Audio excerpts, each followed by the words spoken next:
Malamnya saya ngaji lagi. Dan hari-hari berikutnya saya dialog lagi, saya diskusi lagi. Saya pernah menyatakan juga, Pater, siapa yang melantik RW? Saya ditertawakan kali ini. Bagaimana mungkin seorang biarawati nggak ngerti siapa yang melantik RW? Maka saya jawab, sebetulnya saya mengerti. Maka kemudian dia baru terhenyak, dia kaget sekali. Apa sih maksud Anda? Dia tanya.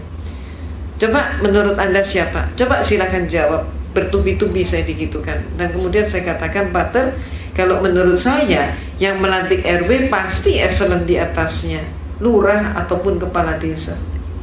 Kalau sampai ada RW dilantik oleh RT, maka jelas pelantikan itu tidak sah. Demikian pula ada 100 orang kopral bermusyawarah untuk mengangkat salah satu teman mereka menjadi seorang jenderal. Walaupun yang melantik 99 orang, tetap saja pelantikan itu tidak sah. Apa maksud Anda? Dia tanya. Maka saya katakan, Pater, menurut pengamatan saya, Tuhan itu menciptakan alam semesta dan seluruh isinya termasuk manusia. Manusia hakikatnya sebagai hamba Tuhan. Maka kalau ada manusia melantik sesamanya manusia menjadi Tuhan, jelas pelantikan itu tidak sah. Malamnya saya ngaji lagi, terus seperti itu. Dan kemudian saya diskusi lagi, sampai pada klimaksnya saya bertanya tentang sejarah gereja. Saya katakan, Pater, menurut semua literatur yang saya pelajari dan kuliah yang saya terima, Yesus yang oleh umat Islam disebut Nabi Isa alaihissalam, ternyata Yesus itu untuk pertama kalinya dilantik menjadi seorang Tuhan. Peristiwa itu baru terjadi pada tahun 325 Masehi. Jadi sebelum tahun 325 Masehi, Yesus belum jadi Tuhan. Nah, saudara-saudara, kemudian banyak cara-cara orang untuk menggoyahkan iman kita.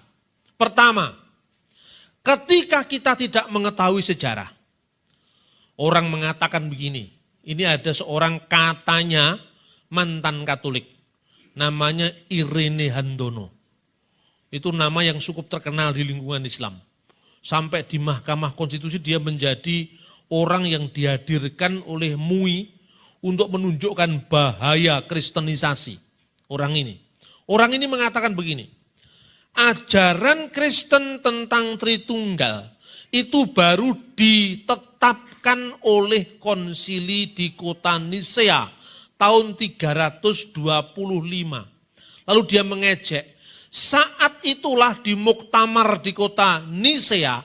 Nisea itu sekarang letaknya di Turki, namanya kota Iznik. Sekarang ini kota modernnya nama kota Iznik. Dulu Nisea tahun 325. Saat itulah Yesus yang sebenarnya hanya seorang nabi. Yesus yang sebenarnya hanya seorang rasul.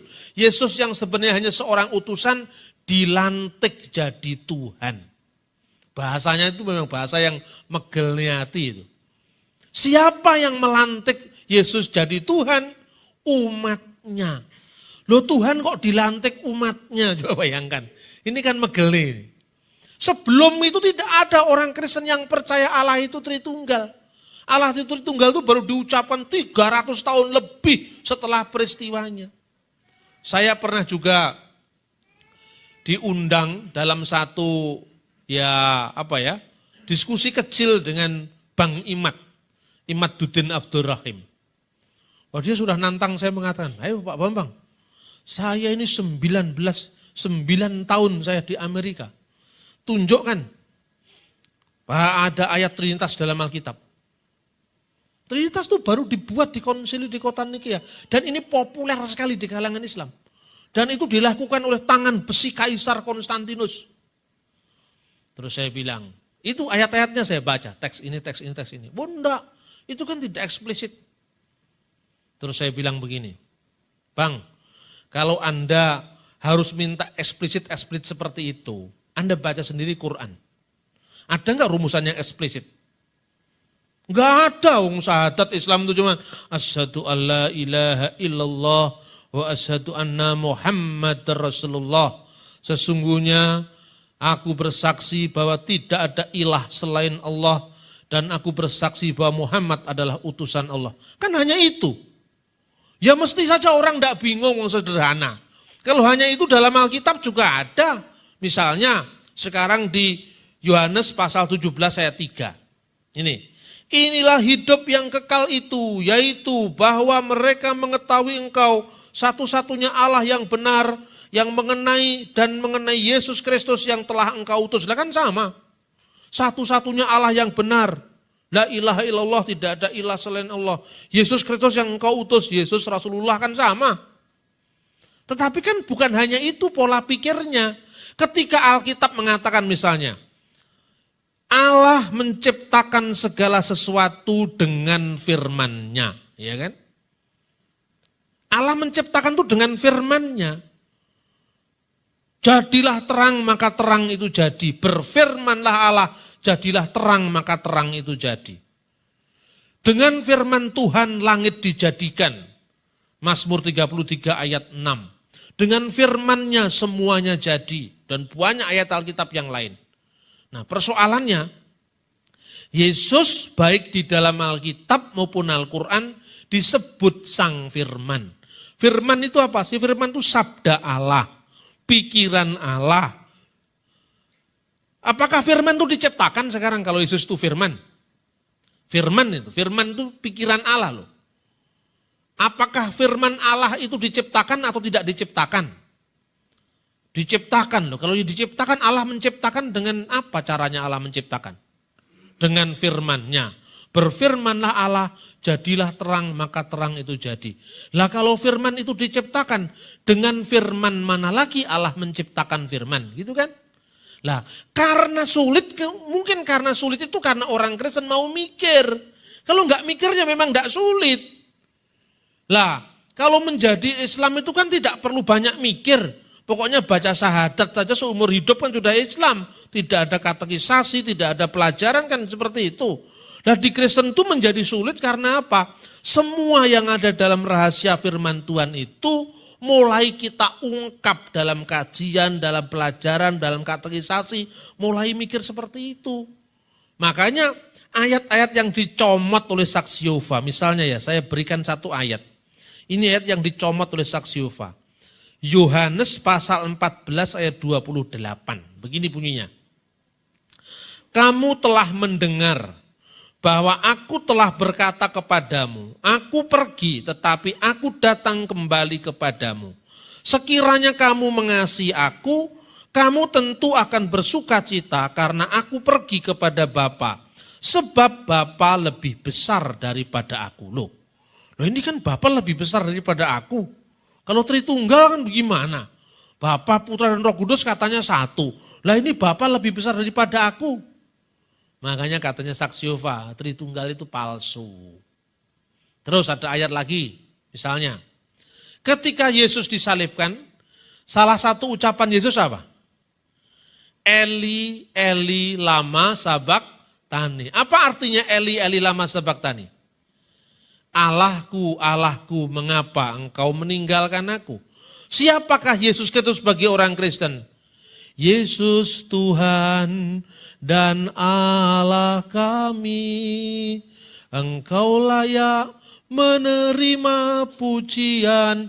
Yesus Tuhan dan Allah kami.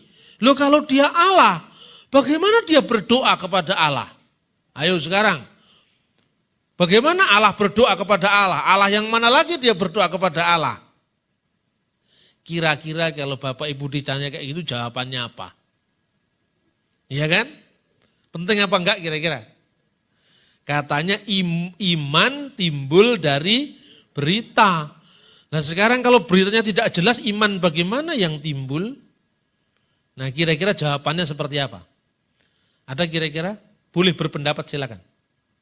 Boleh berpendapat. Supaya saya seringkali berceramah tentang Trinitas itu ada umpan baliknya. Ada yang berpendapat? Bagaimana kok dikatakan Yesus berdoa kepada Allah? Allah mana lagi dia berdoa? Katanya Allah itu satu. Bapa, Putra dan Roh Kudus itu adalah satu. Terus kedua, Yesus mati. Ya kan? Bapa, Putra dan Roh Kudus itu adalah Allah yang satu. Yesus mati. Pertanyaannya, apakah Allah bisa mati? Bisa enggak Allah mati? Bisa? Tidak. Loh, yang mati siapa terus kemudian? Nah, anak saya bisa jawab itu. Manusianya katanya. Karena terbiasa bapaknya ceramah. Kemanusiaannya yang mati. Ayatnya di mana? 1 Petrus pasal 3 ayat 18. Dia yang dibunuh dalam keadaannya sebagai manusia. Lah ini ketika Yesus berbicara ini dalam kapasitas sebagai apa? Sebagai manusia. Tatkala dia menjadi manusia, dia lebih rendah dari Bapa. Bukan hanya lebih rendah dari Bapa, ketika dia menjadi manusia, dia juga lebih rendah dari malaikat. Coba kita baca Ibrani pasal 2 ayat 9. Tetapi dia yang untuk waktu yang singkat dibuat lebih rendah dari malaikat-malaikat. Untuk waktu yang singkat dibuat lebih rendah daripada malaikat-malaikat. Kapan waktu yang singkat itu? Pertanyaannya. Kapan waktu yang singkat itu? Siapa yang bisa menjawab? Kapan waktu yang singkat itu? Ketika menjadi manusia. Yaitu Yesus yang kita lihat loh. Yang bisa dilihat kan manusia. Allah kan gak bisa dilihat. Yohanes pasal 1 ayat 18. Tidak seorang pun pernah melihat Allah. Tetapi anak tunggal yang ada di pangkuan Bapa, yaitu firman Allah yang telah menjadi manusia itu, dialah yang menyatakannya. Jadi Allah yang tidak kelihatan itu dinyatakan oleh karya Yesus yang kelihatan saat dia menjadi manusia. Maka saat dia menjadi manusia itu yaitu waktu yang singkat dia dibuat lebih rendah dari malaikat-malaikat. Siapa yang waktu yang singkat dibuat lebih rendah dari malaikat itu? Yesus. Yesus yang seperti apa? Yang kita lihat. Berarti kemanusiaannya. Yang oleh karena penderitaan maut. Siapa yang bisa mengalami kematian? Kan manusia. Allah tidak mungkin mati yang mengalami penderitaan maut. Dimahkotai oleh kemuliaan dan hormat. Supaya oleh kasih karunia Allah ia mengalami maut bagi semua manusia. Jadi ketika menjadi manusia, itu dia mengalami maut. Nah coba ayat 10. Sebab memang sesuai dengan keadaan Allah. Sesuai dengan keadaan Allah. Yang baginya dan olehnya segala sesuatu diciptakan. Yang baginya dan olehnya segala sesuatu diciptakan. Olehnya. Allah menciptakan alam ini oleh siapa? Jawabannya Yohanes pasal 1 ayat 1 dan 3. Coba. Yohanes pasal 1 ayat 1 dan 3. Pada mulanya adalah firman. Firman itu bersama-sama dengan Allah dan firman itu adalah Allah. Ayat 2. Ia pada mulanya bersama-sama dengan Allah. Ayat 3. Segala sesuatu diciptakan oleh dia. Ini dia siapa? Firman. Allah menciptakan segala sesuatu lewat firman-Nya. Berfirmanlah Allah, jadilah terang, maka terang itu jadi. Tanpa dia tidak ada satupun yang telah jadi dari segala yang telah dijadikan. Jadi kembali ke Ibrani pasal 2 ayat 10, yang baginya dan olehnya segala sesuatu dijadikan. Siapa yang menjadikan? Allah. Allah itu siapa? Ya Allah, firman-Nya dan rohnya. Allah, firman-Nya dan rohnya itulah yang menciptakan alam semesta. Makanya di dalam Kejadian pasal 1 ayat 1, pada mulanya Allah menciptakan langit dan bumi. Bagaimana bumi dan langit diciptakan? Mula-mula bumi itu belum berbentuk, gelap gulita, kegelapan menutupi samudera raya. Dan roh Allah melayang-layang di atas permukaan air. Artinya roh Allah memberi hidup kepada ciptaan itu. Lalu bagaimana Allah mewujudkan ciptaannya? Berfirmanlah Allah, jadilah terang, maka terang itu jadi. Jadi yang menciptakan alam itu ya Allah. Allah yang esa itu siapa? Allah, firman-Nya dan rohnya. Contohnya ibarat saya menulis buku. Kucing kan tidak bisa menulis buku. Ya kan? Karena kucing tidak punya pikiran. Saya punya pikiran dan saya bisa menggerakkan tangan saya di komputer karena saya punya apa? Punya roh. Jadi buku saya itu ditulis oleh saya bersama pikiran dan roh saya. Tidak perlu dibanding-bandingkan. Pak Bambang dengan pikirannya Pak Bambang itu tinggi mana, besar mana, dulu mana. Lah itu pertanyaan yang sebetulnya kurang satu on. Karena apa? Manusia satu masa dibanding-bandingkan. Bapa, Putra dan Roh Kudus itu satu. Lah ketika kemudian pikiran saya itu terwujud jadi buku. Atau terwujud dari rekaman kaset VCD sekarang. Kaset VCD-nya rusak, bukunya rusak. Kertas itu dapat dikatakan saya apa bukan? Kertas itu bukan saya. Keping VCD itu bukan saya. Tapi bisa enggak dikatakan itu penjelmaan pikiran saya? Bisa. Karena siapa yang melihat gambar saya, ceramah saya lewat kaset VCD itu, dia bisa mengerti siapa saya. Tetapi kasetnya bukan saya. Firman ketika menjadi manusia yang satu dengan Allah itu firman Allah. Tapi kemanusiaan Yesus bukan Allah. Maka dikatakan dia berdoa, Allahku, Allahku, mengapa engkau meninggalkan aku? Tibalah saatnya gereja pada satu pengajaran, kalau begitu Yesus Kristus itu sepenuhnya Allah sebagai firman Allah, dan ketika dia menjadi manusia, sepenuhnya manusia sebagai anaknya Maryam. Maka kalau orang mengatakan, Yesus itu 100% Allah, 100% manusia, jelaskan. Jangan hanya mengatakan 100% Allah, 100% manusia. Itu 100%-nya itu bagaimana Allah itu? 100%-nya manusia itu bagaimana? Kemanusiaan Yesus itu 100% memang manusia. Yaitu Allah yang membawa banyak orang kepada kemuliaan, juga menyempurnakan Yesus yang memimpin mereka kepada keselamatan dengan penderitaan. Jadi ketika Yesus menjadi manusia, dia menderita, dia lebih rendah dari malaikat, dia lebih kecil daripada Bapa, dia terikat oleh ruang dan waktu. Tetapi ketika dia kembali kepada Bapanya sebagai firman Allah, maka firman Allah itu satu dengan Allah dalam kemuliaan, hormat, kuasa yang kekal. Amin.